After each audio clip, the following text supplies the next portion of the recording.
मुद्द्यांचं आपण जनरली जेव्हा अवलोकन करतो, त्याचं विश्लेषण करतो जेव्हा त्या गोष्टींचं, हे सगळे मुद्दे आपण ध्यानात घेऊन त्याची चर्चा तिथे करत असतो. रिझल्ट आलेले आहेत, हे आकडे नाकारण्यासारखे नाहीत.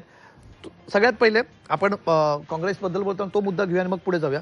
काय वाटतं काँग्रेसला हे जे यश तेजस्वी यादवला मिळतं? त्यांनी रान उठवलं होतं अक्षरशः, सभांना गर्दी होत होती, 2 युवा नेते आहेत वगैरे असं सगळं म्हटलं जात होतं. पण ते मतात रिफ्लेक्ट होताना दिसतंय ते फक्त विरोधी पक्षातल्या तेजस्वी यादवला दिसत आहेत. तीच मतं काँग्रेसकडे जाताना दिसत आहेत. कमलेश, मागची 3 महिने मी बिहारच्या विविध भागात फिरलो. मी बक्सर ते किशनगंज आणि मधुबनी ते जेहानाबाद पर्यंत फिरलेलो आहे. जवळपास 40 ते 50 मतदारसंघात कामही केलेलं आहे. तर महत्त्वाचा मुद्दा मला जमिनीवर जो दिसला तो हा आहे की या बिहार निवडणुकीला मी 2 भागामध्ये विभाजित करतो. 6 ऑक्टोबरच्या आधीची निवडणूक आणि 6 ऑक्टोबरला निवडणूक आयोगाने घोषित केलेली निवडणूक. 6 ऑक्टोबरच्या आधी जेव्हा तेजस्वी यादव, राहुल गांधी बिहारच्या यात्रेवर बुलेटवरून फिरले, त्यावेळेला एक वारं निर्माण झालं आणि त्याच्यानंतर तब्बल 64 दिवस राहुल गांधी गायब राहिले. बरं, ते गायब राहिले तर काही अडचण नाही, परंतु जो पक्षांतर्गत ताळमेळ राजद, डावे पक्ष आणि काँग्रेसमध्ये असायला हवा होता आणि जागा वाटप व्हायला पाहिजे होतं, ते बिलकुल झालेलं नाही. आणि 6 ऑक्टोबरला जेव्हा निवडणुकीची घोषणा झाली तोपर्यंत कोणी कुठल्या जागा लढायच्या याच्यावर प्राथमिक चर्चा झालेली होती, अंतिम टप्प्यात आलेली नव्हती. आणि तब्बल 13 दिवस तेजस्वी यादव आणि काँग्रेस नेते हे बोलतही नव्हते. त्यामुळं हा सगळा गोंधळ आपल्याला दिसतोय. आणि 12 जागांवर तर काँग्रेस, डावे आणि राजद हे 3 जण मैत्रीपूर्ण लढती करतात. म्हणजे त्या 12 जागा आजच हरलेल्या आहेत, कारण मतांचं विभाजन होणार आहे. त्यामुळे सर्वात महत्त्वाची गोष्ट मला जी दिसते की काँग्रेसचे नेते तिथं कृष्ण आलवरू हे काम करताना दिसत होते, परंतु जमिनीवरचं संघटन, जमिनीवरच्या कार्यकर्त्यांच्या अपेक्षा, राजद म्हणजे राष्ट्रीय जनता दलाचे नेते आणि त्यांच्या अपेक्षा, डाव्यांच्या अपेक्षा यांचा ताळमेळ घालण्यामध्ये राष्ट्रीय पक्ष म्हणून काँग्रेस अयशस्वी ठरला. त्याचं प्रतिबिंब हे आकड्यांमधून दिसतंय. आणि दुसरी महत्त्वाची गोष्ट, भाजप, जनता दल युनायटेड, चिराग पासवानचा लोकजनशक्ती पक्ष, उपेंद्र कुशवाहा आणि जतीनराम मांझी यांचा पक्ष हे जागा लढत असताना समन्वय होतं. यांनी एकाही ठिकाणी मैत्रीपूर्ण लढत केलेली नाही आहे.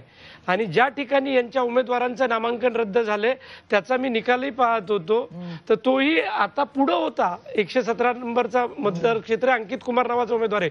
याचा अर्थ समन्वय फार चांगला होता, ताळमेळ होता, तो एनडीए मध्ये होता आणि त्यांनी निवडणूक अतिशय व्यवस्थिशीर लढवली. आणि दुसरा मुद्दा, 6 ऑक्टोबर नंतर अतिशय चांगल्या पद्धतीनं नितीश कुमार हे जनमानसामध्ये ऍक्टिव्ह झाले. त्यांनी 85 सभा केल्या, त्यातल्या 5 सभा फक्त हेलिकॉप्टरमधून केल्या. 80 सभांना ते रस्त्यांनी फिरले आणि रस्त्यावर जेव्हा जायचे त्यांना भेटायला महिला थांबायच्या, सभांमध्ये महिलांची गर्दी यायची. तर त्यांच्या तब्येतीचा विषय, त्यांना असलेल्या डिमेन्शियाचा विषय ते विसरतात, हे सगळे विषय बाजूला पडून नितीश कुमार किती ऍक्टिव्ह झाले, किती चांगलं काम करतायत हे लोकांमध्ये पोहोचलं.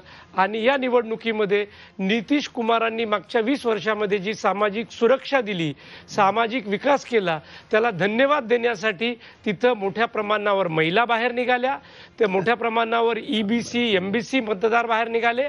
आणि सर्वात महत्त्वाचं, या निवडणुकीचा जो एक्स फॅक्टर आहे, जो आतापर्यंत कुणीही बोललं नाही, तो म्हणजे प्रवासी बिहारी मतदार हा मागच्या 2 आठवड्यात तिथं जो आलेला होता, त्यांनी प्रचंड प्रमाणावर मतदान केलं आणि ते आकड्यांमधून प्रतिबिंबित होत आहे. आणि त्यामुळे एनडीए मला बहुमतापेक्षा जास्त आकडा, प्रचंड बहुमताकडे जाताना आपल्याला दिसतंय. ठीक आहे, किरण तारे सुद्धा आपल्यासोबत जोडले गेलेत. किरण तारे, स्वागत आहे तुमचं या चर्चेमध्ये. किरण तारे, सगळ्यात पहिले जे आकडे दिसत आहेत आणि ज्या प्रकारचे सगळे एक्झिट पोल आपण काल बघत होतो, साधारणपणे त्याच दिशेने हे सगळे कल जाताना दिसतात. तुमची सगळ्यात पहिली प्रतिक्रिया घेऊयात आणि मग पुन्हा चर्चेकडे जाऊयात. नक्कीच मला असं वाटतं ही निवडणूक जी होती ही नितीश कुमार यांच्यावरचा मॅन्डेट होता. म्हणजे 20 वर्षातलं नितीश कुमार यांचं सरकार आणि नितीश कुमार यांचा भाजपला असलेला केंद्रातला पाठिंबा यांचं इक्वेशन कसं होणार, निवडणूक नितीश कुमार जिंकलेत तर पुढचं गणित कसं होणार, याच्यावर ही निवडणूक होती. शिवाय कसं झालं की नितीश कुमार यांच्यावर या निवडणुकीमध्ये खूप वैयक्तिक हल्ले झालेत.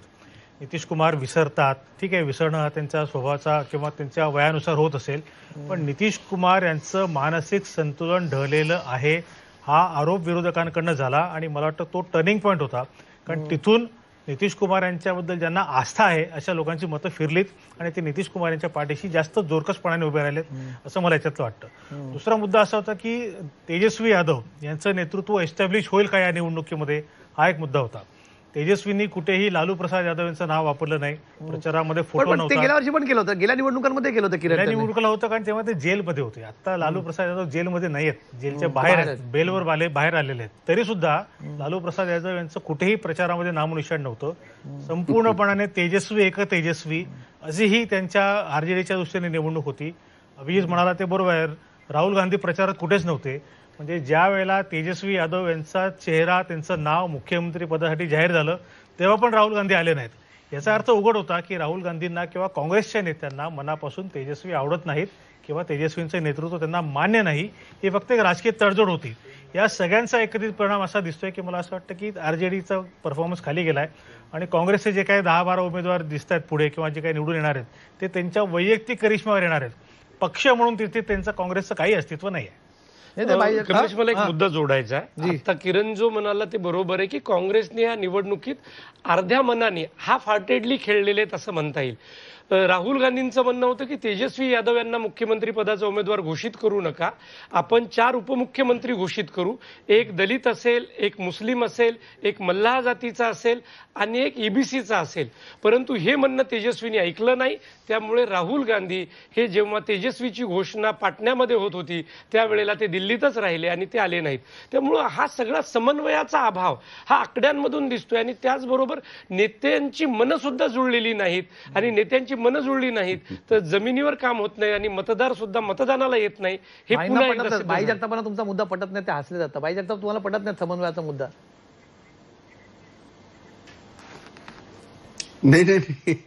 नाही, मला मोठं आश्चर्य वाटतंय की आजच ह्या गोष्टींची जी काही चर्चा होते, जी होणं आवश्यक आहे कारण आपण निवडणुकीच्या निकालाच्या दिवशी बोलतोय.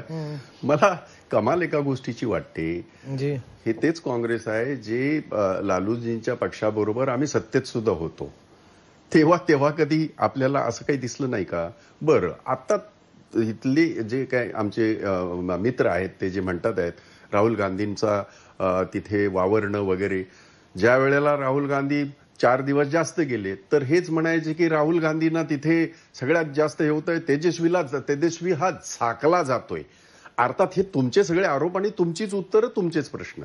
परंतु माझं आपल्याला नम्रपणे परत एकदा तेच सांगणं आहे, मागच्या वेळची निवडणूक तुम्ही तपासा, त्याच्या अगोदरची आपण निवडणूक तपासा, आताची तपासा. राहुल गांधीने तिथे येऊन तेजस्वीचं नाव जाहीर करावं म्हणजे हे फारच अति म्हणजे कशा पद्धतीच्या राजकारणाची मानसिकता आहे हे मला माहित नाही.